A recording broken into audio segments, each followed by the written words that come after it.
የተከበራችሁ አድማጮቻችን ስርጭታችን እንደቀጠለ ነው። አሁን ደግሞ ስልክ መስመራችን ላይ የቀድሞ የሀገር ውስጥ ደህንነት ምክትል ሚኒስተር አቶ ጋዲ ባርከን የቀድሞ ክነሴት አባል መስመራችን ላይ ይገኛል። ወደሱ ነው የምናልፈው። ጤና ይስጥልን ጋዲ፣ እንደምናመሸ። ጤና ይስጥልኝ ወይዘሮ ወርቅነሽ። ጤና ይስጥልኝ አድማጮቻችን። እናመሰግናለን። እንግዲህ በእስራኤልና በሶማሌላንድ መካከል እስራኤል ለሶማሌላንድ የሰጠችው እውቅና ሲነሳ የጋዲ ባርከን ስም ይነሳል። እንዴት ነው? አዎ እንግዲህ በጣም አመሰግናለሁ ይህን ውይይት ላቀረባችሁት።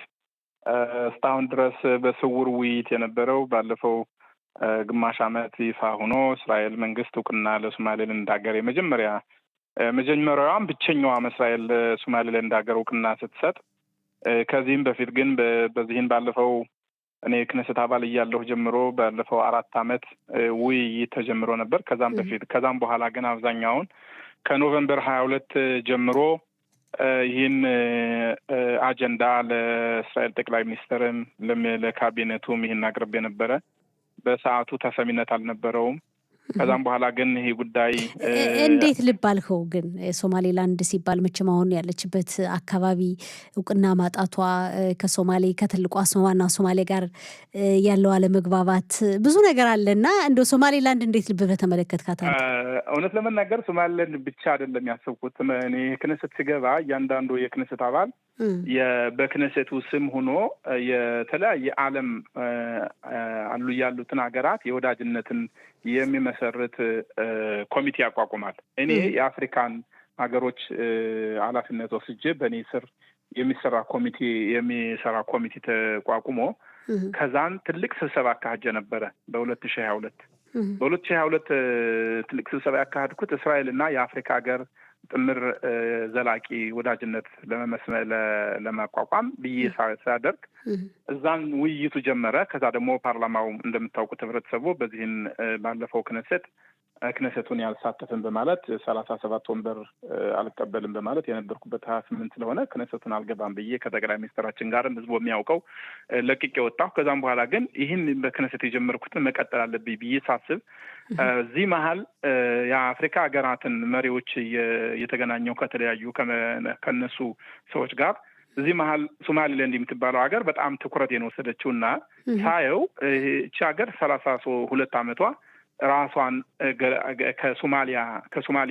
ከትልቋ ሶማሌ ጋር ተለይታ ራሳቸውን ችለው የዓለም መንግስት እውቅና አልሰጣቸውም። ግን ራሳቸውን ችለው የራሳቸው መከላከያ ያላቸው፣ የራሳቸው ባንዲራ ያላቸው፣ የራሳቸው ኢኮኖሚ ያላቸው፣ ዋና ወሳኛቸው ደግሞ የነሱ ከቀይ ባህር ዳር ናቸው እና እቺ ሀገር ለእስራኤል ትጠቅማለች በማለት ጠቅላይ ሚኒስትርንም የደህንነት አካላቶችን በሙሉ በመሰብሰብ ይህን አቀረብኩኝ። በሰዓቱ በጊዜው ትኩረት አልሰጡትም። ለማለት ከባድ ነው። የመጀመሪያ ሀገር ሆነህ እውቅና ስትሰጥ ዓለም የፈራውን ጉዳይ ይከብዳል። የዲፕሎማሲም ግጭት የሚያመጣል እና ከአሜሪካዎቹ ጋርም ግጭት እንደሚያመጣ ሲታሰብ በቃ ይሁንበት በማለት እኔ ትልቅ ስብሰባ በ3ኛ ወር 2023 ቴልአቪቭ ላይ ስብሰባ ሳካሄድ የእነሱን ሰዎች ይዤ መጣሁ። የእስራኤል ፕሬዚደንት አቶ ቡሽ ሄርዞግን ተባበሩኝ። በ2023 ዓመተ ምህረት በ2023 ከ7 ኦክቶበር በፊት ነው የምልሽ እንግዲህ በ3ኛ ወር ከሆነ በፊት ነው። በ19 3ኛው ወር 2023 ትልቅ ስብሰባ አካሄድኩ ኢየሩሳሌም። ከዛ ላይ በስብሰባው የተገኙት የእስራኤል ጠቅላይ ፕሬዚደንት ይስሐቅ ሄርዞግ፣ የፓርላማ አፈ ጉባኤ አቶ አሚር ኦሃና፣ የማላል የናሽናል ሴኪሪቲ ኃላፊ አቶ ጻፊያ ነግቢ ነበሩ። እንደዚህም ደግሞ የተለያዩ የደህንነት አካላቶች እንግዲህ ስም መጥቀስ አያስፈልግም በማለት እነሱም በመሰብሰብ የሶማሌላንድን ከፕሬዚደንቱ ጋር በመነጋገር ሰዎች በስውር አመጣን። አሁን ይፋ ስለሆነ ማውራት ስለሚቻል ከነሱ ሰዎች ይዘን ውይይት ስንጀምር በዛ በሰዓቱ አልተቀባይነት አልነበረውም። እኔ ግን ቀጠልኩኝ ከነሱም ወደ እኔ ጋርም ሌሎችም እየሄድን ወተለያዩ አፍሪካ ሀገሮች እየተገናኘን 7 ኦክቶበር ሲፈጠር ከዛም በኋላ ደግሞ የኢራንና የእስራኤል ጦርነት ሲከፍት የየመኖቹ ሁቲም ወደ እስራኤል ሲተኩሱ ይህ ጉዳይ አስፈላጊ በመሆኑን ከእንደገና አነሳሁት። ከዛን ደግሞ ተቀባይነት አገኘው። የእስራኤል መንግስትም ደህንነቱንም ስለሚፈልግ አካባቢውን ቦታውን ስለሚፈልግ በጣም ስትራቴጂክ ቦታ ነው፣ ወሳኝ ቦታ ስትራቴጂ ስለሆነ እዛን ሰዓት ይህ ጦርነት ሲነሳ እኔ ያቀረብኩትን ፕሮግራም የእስራኤል መንግስትም ተቀብሎ ወደ ይፋ ሆኖ ባለፈው ግማሽ ዓመት የሚሆን እውቅና ተሰጡ። ዛሬ የፕሬዚደንት የሶማሌላንድ ፕሬዚደንት ከ6 ሚኒስትሮቹ ጋር እስራኤል ሀገር መጥተው እንግዳ ሆነው እሳቸውን ይዤ አሁን ተቀብዬ ትላማታም ዛሬም እስከ ሐሙስ አሉ። ይሄ ትልቅ እንዴት ነው እንግዲህ የመጀመሪያው ይፋዊ ጉብኝት ነው። የሶማሌላንድ ፕሬዚዳንት ከሚኒስትሮቻቸው ጋር በእስራኤል ጉብኝት ሲያደርጉ ታላቅ ክብር አላቸው። በመገናኛ በኤክስ በተባለው በቀድሞ ትዊተር ገጻቸው ላይ እንደጻፉት 35 ዓመታት ስንጠራ ጥሪ ስናቀርብ ዓለም እያየን መልስ አልሰጠንም፣ መልስ የሰጠችን የመጀመሪያው ሀገር እስራኤል ናት ብለዋል ትናንት የሶማሌው ፕሬዚዳንት። እና እንዴት ነበር? አሁን እንግዲህ አንተ ሲጀመር ጀምሮ ተቀብላቸዋል፣ አብረህን ያለው እንዴት ነው ጉብኝታቸው? አብረን ያለ ትናንትና ከእሳቸው ጋርም አብረን ያመሸነው ራትም እየበላነ በዛሬም አሁንም ይህን እስከሚሄዱ ድረስ አብረንን። ሮብ ደግሞ ትልቅ የቢዝነስ ፎሩም አለ ከእስራኤል ኢንቨስተሮች ከእስራኤል ባለሀብቶች ጋር እንዲገናኙ እያዘጋጅተናል በቴል አቪቭ እስከሚሄዱ ድረስ አብረን። ዋናው ደስ የሚለው እሳቸውም በጣም አላመኑም። አንደኛ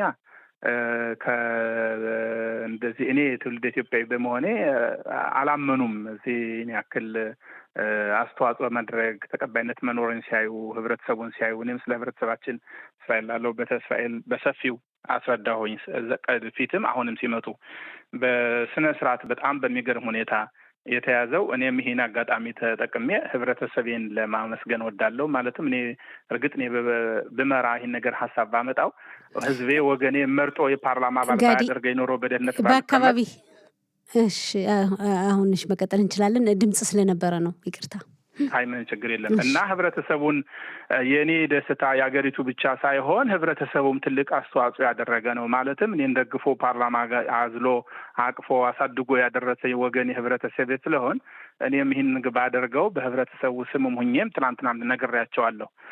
እና እኛ ትውልደ ኢትዮጵያዊ ቤተ እስራኤሎች እዚህ ስንገባ ሀገራችን ለእኛ ለራሳችን ለቤተ እስራኤል ብቻ ሳይሆን እዚህ ብቁ ሆነን በተለያዩ ቦታዎች ሆነን ለእስራኤል እንደ ሀገር አቀፍ ለእስራኤል እንደ እስራኤል እንደ ሀገር የምናቀርበው ሀሳብ አስተዋጽኦ ስራችን ወደ ራሳችን ትኩረት ብቻ ሳይሆን ራስ ወደድ ብቻ ሳይሆን ወደ ህብረተሰባችን እኛ ከኛ የወጡ ከህብረተሰባችን ወጣ ያለ ስራ አገሪቱን የሚያስደንቅ አገሪቱን የሚያስከበር ትልቅ ስራ የምንሰራው ትክክል ነው ብዬ አምናለሁ። አሁን ለምሳሌ ይሄ የኔ አሁን ትልቅ አጀንዳ የእስራኤል ሀገር በአፍሪካ ህብረት ዋና ወንበር ቋሚ ወንበር እንዲኖራት በቲም ማቋቁምን እየተመካከርነ ከተለያዩ የአፍሪካ መሪዎች ጋርም እየተነጋገርነ ነው። ይህንም በውጭ ጉዳይ ሚኒስትር አስቀምጨዋለሁ፣ በጠቅላይ ሚኒስትራችንም አስቀምጨዋለሁ። እንደ የእስራኤል የወደፊቱ 20 ዓመት አጀንዳ ከዛን 20 ዓመት በዚህን 5 ዓመት ውስጥ እስራኤል መቀመጫ ወንበር ቋሚ አፍሪካ አባል እንዲኖራት እየሰራሁ ነው። ተቃዋሚ ሀገራትም እንዳሉ እናውቃለን። እስራኤልን አጥብቀው የሚቃወሙ እንግዲህ ከአፍሪካ ህብረት ሀገራት አባል መካከል እንደው ይሄ እንዴት ይሆናል? ለእስራኤልስ ምን ያህል ይጠቅማል? አሁን እስራኤል ቋሚ ወንበር ቢኖራት በአፍሪካ አንድነት ድርጅት ውስጥ ለእስራኤል እንኳን አገር ሁነን አገር ሳይኖረልን እንደ ህዝብ ተቃዋሚ የነበረን ህዝብን እኛ ጠላት እና ሁሌ ከጎናችን ከጀርባችን ሆነ የሚሄድ ነው። ግን ተቃዋሚ ያለው ተብሎ ተፈርቶ የሚቀመጥበት ነገር አይደለም። እኛ ግን አሁን እስራኤል ለጠቅላይ ሚኒስትሩም ለክብር ፕሬዚደንት ቡሽ ሄርጾግም ለተለያዩ አካላቱም ተናግሬያለሁ። እስራኤል ከ202 አገራት የተባበሩት መንግስታት አባል ከሆኑት እሷ ብቻ ናት ከማንኛውም ህብረት የለሽበት። ከአውሮፓ ህብረት የለሽበትም፣ ከአፍሪካ ህብረት የለሽበትም፣ ከአረብ ሊግ የለሽበትም፣ ከአሜሪካ ህብረት የለሽበትም። እኛ ብቻ ነን። እኛ ከአየር ላይ እንደምንቀመጠው የእኛ መቀመጫ አፍሪካ ነው። እኛ ሚድል ኢስት አይደለንም።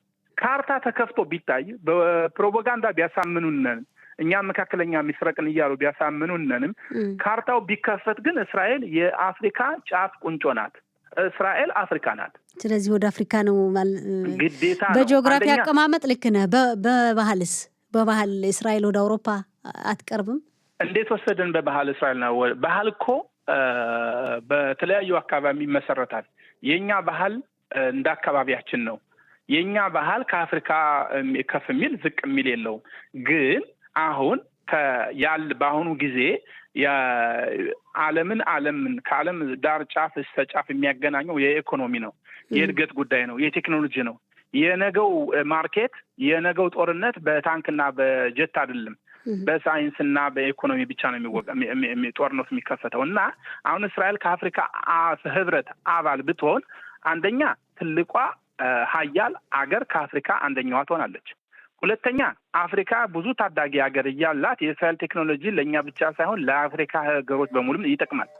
ሁለተኛ የአፍሪካ ሀገሮች ብዙ እስራኤሎችን የሚወዱ ማዕቶች አሉ። ትንሾች ናቸው፣ ጥቂቶች ናቸው። እነሱም በጥቅማቸው ከእኛ ጋር ወዳጅ ከሆኑ እንደሚያድጉ ያውቃሉ። እስራኤልን ከጠሉ ደግሞ ወይ ወዳጅ ወይ ጠላቱ ነው ይቀመጣሉ። እና ፈርተን መቀመጥ የለብንም።